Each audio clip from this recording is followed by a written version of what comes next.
बिस्मिल्लाहिर्रहमानिर्रहीम अस्सलाम वालेकुम। मैं हाँ सफदर चिनोटी। OLX पाकिस्तान से बहुत बड़े फ्रॉड का इंकशाफ होया है। सदका जारिया समझ के तुसां अपने दोस्तों के विच इस वीडियो नूं जरूर शेयर करना है ताकि कोई होर बिरा इस तरह की वारदात का हिस्सा ना बने। 119 फकीर वाली हरूनाबाद जिला बहावल नगर के रिहायशी हाफिज मुनव्वर हुसैन साहब जिहड़े कि उत्थों की जामिया मस्जिद के खतीब भी हैं, उन्होंने घर की जरूरत वास्ते एक मोटरसाइकिल खरीदनी पई। OLX से उन्होंने एक हुंडा 110 मोटरसाइकिल पसंद आ गई। 2-3 दिनों के राबतियां तो बाद उन्होंने आपस के 1,53,000 के मामला तय पा गए। हाफिज मुनव्वर हुसैन साहब ने मुतलका शख्स को कहा कि सुबह मैं बंदे भेजांगा तो मोटरसाइकिल ले लाँगा। अगू उन्होंने कहा कि यार इस तरह के मामला तय नहीं पाते, लिहाजा तुसी ना 5,000 टोकन बयाना सानू सेंड करो।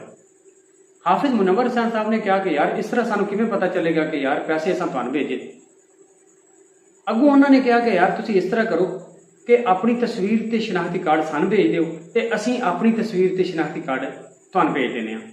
हाफिज मुनव्वर हुसैन साहब ने अपनी तस्वीर ते शनाख्ती कार्ड की तस्वीर उन्होंने सेंड कर दी ते अगू उन्होंने मुनीब हुसैन नाम का एक बिहाड़ी का रिहायशी है जिहदी कि लोहे की दुकान है, उसकी शनाख्ती कार्ड की फोटो कापी ते तस्वीर हाफिज साहब नूं भेज दी।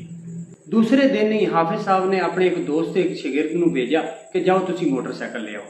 जदों ये उत्थे गए तो अगू मुतलका शख्स का नंबर बंद हो गया। इन्हों फौरन पता चल गया कि साडे नाल फ्रॉड हो गया। हाफिज साहब का 5,000 तो वखरा गया, लेकिन शनाख्ती कार्ड की फोटो कापी भेज के इन्हां अपने वास्ते मुसीबत गल पा ली। होया इंज कि उन्होंने एक हफ्ते के 3-4 जगह ते हाफिज साहब की फोटो कापी ते उन्हां दी तस्वीर भेज के ते होर जगह ते मोटरसाइकिल वेच दित्तियां। ते वो जिन्हां नाल फ्रॉड होया वो सारे लोग नादरा तो डाटा कढा के ते हाफिज साहब के पिंड पहुंच गए। हाफिज साहब नूं बड़ी शर्मिंदगी का सामना करना पिया ते उत्थों के पिंड वालियां नूं काफ़ी सफाइयां देनियां पईयां। कोई 1 महीने तो बाद उन्होंने कराची विच भी एक इमाम साहब सन, उन्होंने भी एक मोटरसाइकिल इन्हां दी फोटो कापी ते सेल कर दी। उन्होंने भी इन्हां नाल राबते कीते। उस तो बाद तकरीबन 2-3 मोटरसाइकिल उन्होंने फैसलाबाद हाफिज साहब की फोटो ते शनाख्ती कार्ड की कापी के नाल सेल कर दी।